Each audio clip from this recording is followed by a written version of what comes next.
Hello students, आज हम बात करेंगे 11वीं कॉमर्स के सब्जेक्ट अकाउंट्स की और चैप्टर है financial statement with adjustment. Question चल रहा है 5, जिसके हमने सभी एडजस्टमेंट कंप्लीट कर लिए थे। अब हम इसके एडजस्टमेंट करने के बाद अब हम ट्रायल बैलेंस पर आते हैं। जो बाकी आइटम्स है हम उनको फिल कर लेते हैं। सबसे पहले बात करते हैं ऊपर जाकर फर्नीचर। फर्नीचर देखिए हमने लिख लिया है। लिख लिया क्या फर्नीचर? ये रहा फर्नीचर। इसके बाद हम बात करते हैं लूज टूल की। लूज टूल भी हम लिख चुके हैं। जो लिख चुके हैं उनको छोड़ते चलिएगा। उसके बाद हम बात करते हैं बिल्डिंग की। बिल्डिंग लिख चुके हैं। ओके, नेक्स्ट कैपिटल हो गया है। Next bad debts. Bad debts का पूरा प्रोसीजर ये कर दिया, जैसे मैंने कल आपको समझाया था ना, पूरा प्रोसीजर कैलकुलेट कर दिया मैंने बैड डेब्ट्स का। तो बैड डेब्ट्स भी हो गया, प्रोविजन फॉर बैड डेब्ट्स भी हो गया। ठीक, उसके बाद हम बात करते हैं किसकी? डेटर्स की। डेटर्स हो गए। उसके बाद हम बात करते हैं किसकी? क्रेडिटर्स की। तो क्रेडिटर्स लायबिलिटी साइड में है। लायबिलिटी साइड में हम यहां पर लिख देते हैं क्रेडिटर्स। क्रेडिटर्स आएंगे लायबिलिटी साइड में। कितने हैं क्रेडिटर्स? 2500 रुपीज। इतनी बात आपके क्लियर हो गई। उसके बाद आगे चलिएगा। उसके बाद है स्टॉक। स्टॉक हमने ही लिख दिया, ठीक है जी। उसके बाद परचेस और सेल्स। परचेस ये रही और सेल्स ये रही। इतनी बात आपके क्लियर हो गई, ठीक है जी। नेक्स्ट उसके बाद क्या है? Bank overdraft. बैंक ओवरड्राफ्ट है। बैंक ओवरड्राफ्ट कहां आएगा? बैंक ओवरड्राफ्ट लायबिलिटी साइड में आता है। बैंक ओवरड्राफ्ट का मतलब है आपने बैंक से लोन लिया है। क्या लिया है? लोन। तो ये आपके लिए लायबिलिटीज है। तो लायबिलिटी साइड में आकर मैंने यहां पर लिख दिया बैंक ओवरड्राफ्ट। ओके, क्या लिख दिया? Bank overdraft. कितना दिया गया है बैंक ओवरड्राफ्ट? बैंक ओवरड्राफ्ट दिया गया है 2850। कोई प्रॉब्लम है क्या बेटा यहां तक? What do mean by bank overdraft? कि आपने बैंक से लोन लिया है, तो ये आपके लिए लायबिलिटीज है। ये आपके लिए क्या है? आगे चलिएगा। उसके बाद हम बात करते हैं सेल्स रिटर्न और परचेस रिटर्न की। परचेस रिटर्न ये लिख चुके, सेल्स रिटर्न ये लिख चुके। उसके बाद हम बात करते हैं किसकी? स्टेशनरी। बिल्कुल स्टेशनरी भी हो चुका है, ये रहा। स्टेशनरी से रिलेटेड एडजस्टमेंट था, कर चुके हैं। ओके, नेक्स्ट क्या है? Interest account. ये देखिए इंटरेस्ट डेबिट में लिखा है, क्रेडिट में लिखा है। इंटरेस्ट बताइए कहां लिखा है? इंटरेस्ट लिखा है डेबिट में कितना? 118। अब मेरी बात सुनो, अगर ये इंटरेस्ट क्रेडिट में होता तो ये थी हमारे लिए इनकम। अब ये इंटरेस्ट डेबिट में है, तो मिला नहीं क्या भाई आप सभी को? मिल गया। इंटरेस्ट डेबिट में है तो यानी ये हमारे लिए है एक्सपेंसिव। क्या है? तो हमने उसे लिखा डेबिट साइड में। क्या लिखेंगे? To interest. कितना है इंटरेस्ट जी? क्या करें? दोबारा से बोलो, मुंह से ही मास्क हटा के बोलो। क्रेडिट में है, डेबिट में है बेटा। स्टेशनरी तो 450 रुपए है, और यदि आप बात करें इंटरेस्ट की तो 118 है। बिल्कुल सीध में देखो लगाकर। तो इंटरेस्ट डेबिट में है, तो ये P&L के डेबिट में आएगा। तो इंटरेस्ट 118। इतनी बात आपकी क्लियर आ गई? तो ये डेबिट में आएगा 118। आगे चलिएगा। नेक्स्ट क्या है जी? कमीशन। कमीशन जाकर देखे किधर लिखा है? क्रेडिट। तो भाई ये P&L के क्रेडिट साइड में आ जाएगा। ये P&L के किधर आ जाएगा? क्रेडिट साइड में। बाय कमीशन कितना है जी? 375। समझ गए? नेक्स्ट उसके बाद क्या है? Cash in hand. Cash in hand हमारे लिए असेट्स होती है। क्या होती है? तो असेट्स में जाके मैंने यहां पर लिख दिया कैश इन हैंड। कितना है? कितना है? 650। Okay, very good. इसके बाद टैक्सेस और इंश्योरेंस। देखिए गाइड में टैक्सेस और इंश्योरेंस ये हो चुका है। ये हो चुका टैक्सेस और इंश्योरेंस। ओके, इसके बाद क्या है? Journal expenses. भाई जर्नल एक्सपेंसेस P&L से रिलेटेड एक्सपेंसेस है। किससे रिलेटेड है? तो हमने यहां पर जाकर इसमें लिख दिया टू जर्नल एक्सपेंसेस। कितना है जर्नल एक्सपेंसेस? 782। ओके, नेक्स्ट क्या है? सैलरी देखेगा हो गई क्या, सैलरीज हो गई है, ये हो गई।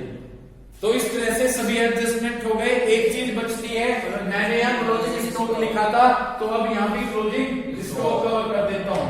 क्लोजिंग स्टॉक कितना है, क्लोजिंग स्टॉक 3250। इतनी बात आपके समझ में आ गई क्या, समझ गए, 3250। तो इस तरह से हमने सारा क्वेश्चन कर लिया। ओके, अब हम इसका क्या करेंगे, जब हमने क्वेश्चन कर लिया अब हम इसका टोटल लगाएंगे। ओके, चलिए इस क्वेश्चन का टोटल लगा देता हूं, फिर जितने भी मेरे एडजस्टमेंट बचे हैं वो मैं आपको इस लेसन में सारे क्लियर कर दूंगा। ओके, चलिए अब हम इसका टोटल लगाते हैं। जब हम टोटल लगाएंगे तो इस क्वेश्चन में हमें ग्रोस प्रॉफिट बचेगा। क्या बचेगा, तो हमने लिख दिया ग्रोस प्रॉफिट कैरिड डाउन। देखिएगा ग्रोस प्रॉफिट कब बचता है, जब क्रेडिट साइड का टोटल ज्यादा होता है। किधर का टोटल ज्यादा होता है, क्रेडिट साइड का। तो मैंने टोटल लगाया, ये आ गया 18,500। कितना आ गया जी, 18,500 रुपीज। इतनी बात क्लियर हो गई, कोई प्रॉब्लम। इसमें से ये आइटम माइनस कर दीजिए, 5 3 8 4 3 8 4 7, ठीक है ना जी। तो 5 3 8 8,700 8,810 8,810। तो 18,500 में से मैंने माइनस किए 8,810। समझ में आ गई क्या वही बात आपके, ठीक। तो ये बचेगी 096 और यहां पर 7 बच गए 9, ये बच गया, यही बच रहा है। देखो अब मैं आपको बता दूं, एक बार ध्यान से सुनिए मुझे। क्रेडिट साइड का टोटल ज्यादा है, सुन रहे हैं आराम, क्रेडिट साइड का टोटल है 18,500। तो आपने इधर भी 18,500 लिख लिया। इस 18,500 में से ये दोनों आइटम माइनस कर दिए। जब ये दोनों आइटम माइनस करे तो ग्रोस प्रॉफिट बचा 9,690। इतनी बात क्लियर हो गई, कोई प्रॉब्लम, कितना बचा 9,690, ठीक। अब क्लियर है, आप आगे चलूं, नहीं हुआ तो दोबारा समझाऊं, हो गया। अब इस ग्रोस प्रॉफिट को आगे लेकर आए, by gross profit brought down 9,690। इतनी बात क्लियर हो गई बच्चों। अब हमें ये देखना है, देखो ट्रेडिंग अकाउंट से तो ये पता चला था कि ग्रोस प्रॉफिट बचा है या ग्रोस लॉस, ये तो ट्रेडिंग अकाउंट से पता चला। जो अब P&L अकाउंट है, P&L अकाउंट से ये पता चलेगा कि हमें नेट प्रॉफिट बचता है या नेट लॉस। यदि क्रेडिट साइड का टोटल ज्यादा है डेबिट साइड के कंपेयर में तो नेट प्रॉफिट बचेगा, और यदि डेबिट साइड का टोटल ज्यादा है तो नेट लॉस बचेगा। आंसर में देख लेते हैं, आंसर में इस क्वेश्चन में बताया गया नेट प्रॉफिट। क्या बचा है, तो नेट प्रॉफिट है। तो हमने यहाँ पर नेट प्रॉफिट के लिए क्या कंडीशन होगी, इधर का टोटल ज्यादा होगा। किधर का टोटल ज्यादा होगा, क्रेडिट साइड का, ठीक। तो हमने यहाँ पर लिख दिया to net profit transfer to capital account. Net profit transfer to capital account, हमने यहां पर टोटल लगा दिया। ये जो टोटल लगाएंगे तो देखो इधर तो दो ही आइटम है, ये आ जाएगा 96,399, यानी 10,065 रुपए आ जाएंगे। 10,065 रुपीज आ जाएंगे। कितना आ जाएंगे, 10,065। भाई इन दोनों को जोड़ लिया मैंने, 90 और 75 165 रुपए होते हैं। 99 100 में 165 जोड़े, ठीक है, तो 10,065 रुपए आ गए। कितना टोटल आया, 10,065। इनमें से आप ये सभी आइटम माइनस कर दीजिएगा, ये सभी आइटम क्या कर दीजिएगा, माइनस कर दीजिएगा। ओके, टोटल तो मैं सीधा लिख देता हूं, जितना नेट प्रॉफिट है टोटल आप फिर बाद में करते रहिएगा। मैं 10,065 से सभी आइटम माइनस कर देता हूं, तो ये बचेगा जी 2,171। ये हमारा नेट प्रॉफिट बचा। समझ गए कैसे आया, इसमें से 10,065 में से ये सभी माइनस कर दिए, तो हमारा नेट प्रॉफिट कितना आया, 2,171।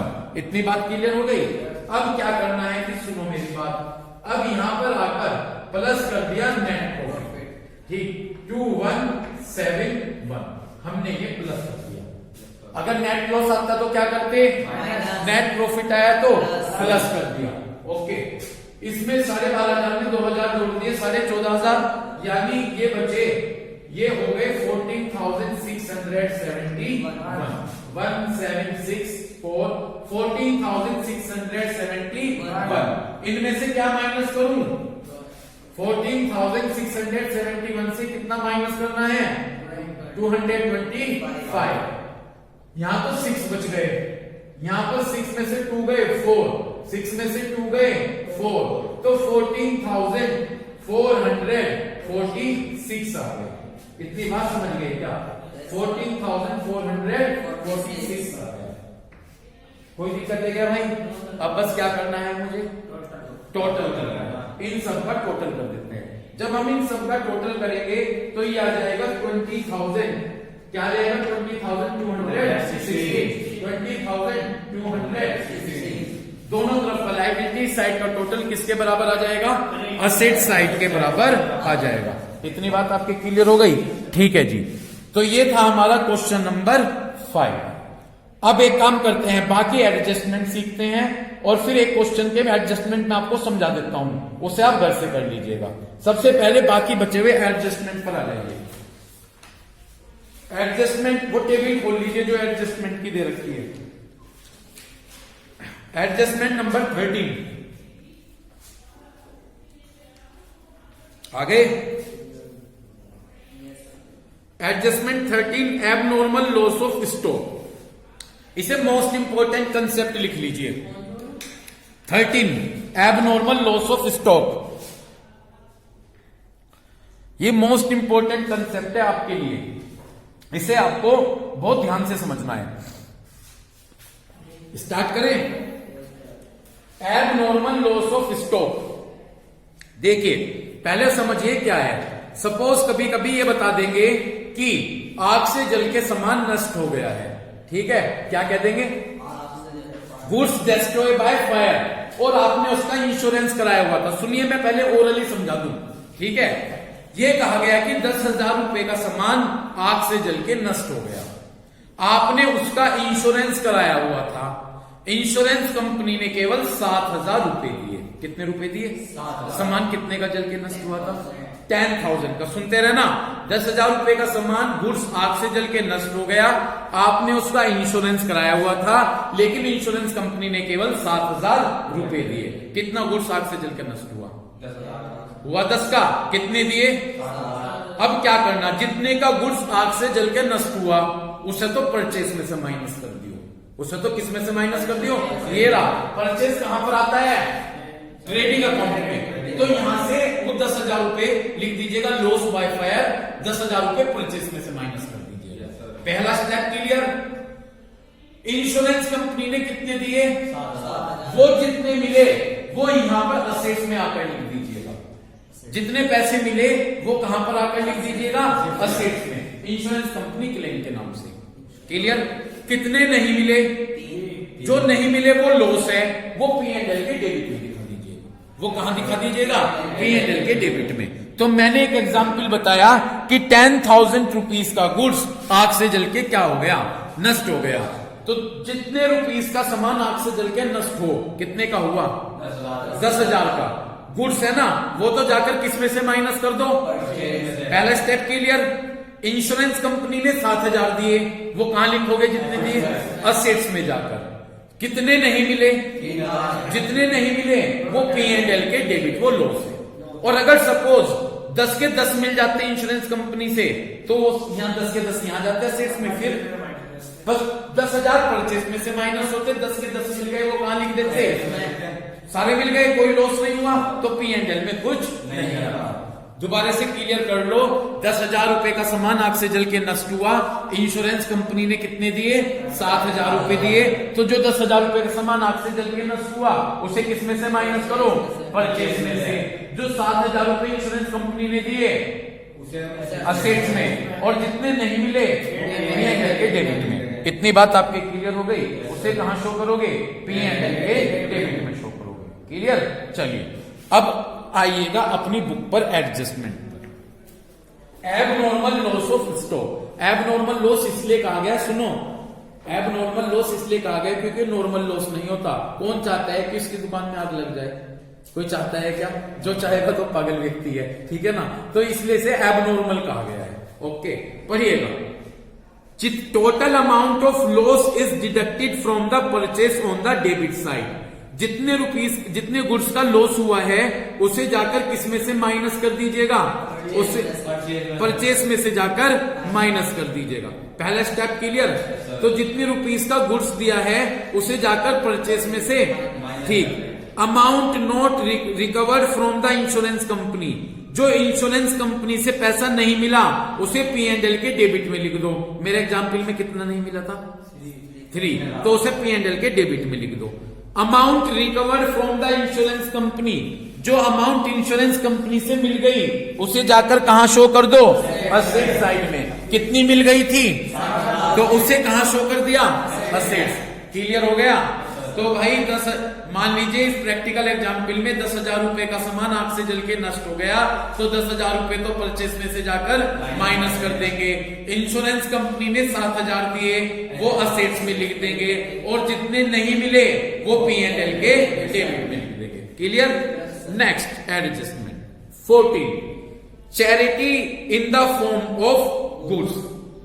देखो ये कहा गया, पहले मेरी बात सुनो। चैरिटी का मतलब दान होता है। आपने गुड्स चैरिटी की फॉर्म में दे दिया, दान में दे दिया गुड्स, ठीक है भाई। कभी कभी ऐसा होता है, आप मान लीजिए कपड़े की शॉप कर रहे हैं, क्लॉथ मर्चेंट हैं, तो कोई मांगने वाला आया, आपने उसे दान में शॉल दे दिया, तो इस तरह का गुड्स वगैरह। तो आपने कोई गुड्स किस में दे दिया?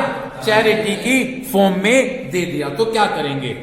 देखो क्या दिया है? गुड्स दिया है। क्या दिया है? गुड्स। तो पहले तो जाकर उसे जितने का गुड्स होगा परचेस में से माइनस कर दीजिएगा। मान लीजिए मैंने कहा, सुनिएगा ध्यान से, मैंने ये कहा कि मैंने 5,000 रुपए का गुड्स चैरिटी में दे दिया। गुड्स दिया है ना, तो पहले तो जाकर ट्रेडिंग अकाउंट में किस में से माइनस कर दूंगा? परचेस में से माइनस कर दूंगा। दूसरी जगह ये मेरे लिए एक्सपेंसेस है, दूसरी जगह मैं इसे P&L अकाउंट में जाकर डेबिट में लिख दूंगा। कहां पर लिख दूंगा? P&L अकाउंट में जाकर डेबिट साइड में लिख दूंगा। समझ गए? अब आ जाइए अपने इस पर। कहा गया charity in form of goods. आपने चैरिटी दी, ठीक है, तो देखिए क्या लिखा इन्होंने, deducted from purchase on the debit side. Trading account में जाकर आप उसे किस में से माइनस कर दीजिएगा? परचेस में से माइनस कर दीजिएगा। Okay. Second, shown on the debit side, P&L account के डेबिट साइड में लिख दीजिएगा। क्लियर है? अब एक बात सुन लो, यदि गुड्स से रिलेटेड कोई भी ट्रांजेक्शन आवे, कहते हैं गुड्स लॉस हो गया, आग से जलकर नष्ट हो गया, गुड्स चैरिटी में दिया, गुड्स फ्री सैंपल एडवर्टाइजमेंट में फ्री बांट दिया, तो परचेस में से जाके माइनस कर दियो। ये तो काम होना ही होना, ठीक है। तो भाई चैरिटी का कंसेप्ट आपके क्लियर है? चैरिटी में क्या बताया कि परचेस में से जाकर माइनस कर दीजिएगा, और दूसरी जगह P&L के डेबिट साइड में लिख दीजिएगा। Next 15, goods distributed as free sample. आपने गुड्स किसके तौर पर बांट दिया? फ्री सैंपल के तौर पर बांट दिया। देखो पहले मेरी बात सुनो, फ्री सैंपल कब बांटती है कंपनी? सुनिए, एक कंपनी नई खुली है, न्यू ओपन हुई है, उस प्रोडक्ट्स के बारे में कोई नहीं जानता, तो कंपनी क्या करती है? उसको फ्री सैंपल के तौर पर बांटती है लोगों को, ताकि लोग उसे यूज करें, उन्हें प्रोडक्ट्स की क्वालिटी के बारे में पता चले। तो कंपनी यानी एडवर्टाइज कर रही है। यदि कंपनी फ्री सैंपल के तौर पर सामान बांट रही है तो कंपनी अपने प्रोडक्ट्स की एडवर्टाइज कर रही है। पढ़िएगा, goods distributed as free sample. तो यदि गुड्स आपने फ्री सैंपल के तौर पर डिस्ट्रीब्यूट किए तो सबसे पहले तो इसे किस में से माइनस कर दीजिएगा? परचेस में से। किसमें से? ठीक, सबसे पहले आप उसे परचेस से माइनस कर दीजिएगा। दूसरी बात, आप उसे P&L के डेबिट साइड में लिखिएगा। कहां पर लिखिएगा? डेबिट साइड में लिखिएगा। इतनी बात क्लियर हो गई? ठीक, समझ गए? Next, drawings in goods. तो goods distributed as free sample का केस क्लियर हो गया। आपने गुड्स फ्री सैंपल के तौर पर डिस्ट्रीब्यूट किए, तो आप इसे क्या करेंगे? आप इसे परचेस में से माइनस करेंगे और P&L के डेबिट साइड में लिखोगे ना, लिखियो एडवर्टाइजमेंट एक्सपेंसेस। किस नाम से लिखोगे? क्लियर? यहां तक क्लियर है? 16, ड्रॉइंग्स इन गुड्स। पहली बात, आपको ड्रॉइंग्स का मीनिंग क्लियर है क्या? बहुत बार आ गया। ओनर ने पर्सनल यूज के लिए बिजनेस में से गुड्स निकाल लिया। ठीक है, ड्रॉइंग्स का मतलब है ओनर ने पर्सनल यूज के लिए बिजनेस में से गुड्स निकाल लिया। देखो इसे क्या करोगे, पहले मुझे ओरली सुनो। यदि मैं कोई बिजनेस कर रहा हूं, मैंने बिजनेस में से 10,000 रुपए का गुड्स पर्सनल यूज के लिए निकाल लिया। पर्सनल यूज को क्या कहवे? ड्रॉइंग्स। ठीक, पहली बात गुड्स निकाला तो परचेस में से माइनस कर दो। परचेस में से क्या कर दो? एक तो परचेस में से माइनस करोगे, 10,000 निकाला था ना, परचेस में से माइनस कर दिया। दूसरी जगह ये रहा ड्रॉइंग्स, जितनी ड्रॉइंग्स होंगी उनमें जाकर प्लस कर दीजिएगा 10,000। ठीक है, या अगर कोई ड्रॉइंग्स क्वेश्चन में नहीं दी है तो यहां पर जाकर माइनस कर दीजिएगा। ड्रॉइंग्स कितनी? 10। ये करना है। तो एक तो आप किस में से माइनस करोगे और दूसरी जगह माइनस कर दोगे। इतनी बात क्लियर हो गई? ठीक है, चलिए पढ़िएगा। ड्रॉइंग्स इन गुड्स, यदि गुड्स ड्रॉइंग्स के तौर पर दी गई निकाली गई हैं तो एक तो डू लिखा है ना, डू नहीं करना, बल्कि लिखोगे किस में से माइनस करेंगे? परचेस में से माइनस करेंगे। किस में से माइनस करेंगे? परचेस में से माइनस करेंगे। ओके, और दूसरी जगह आप कैपिटल लायबिलिटी साइड में जाकर किस में से माइनस करेंगे?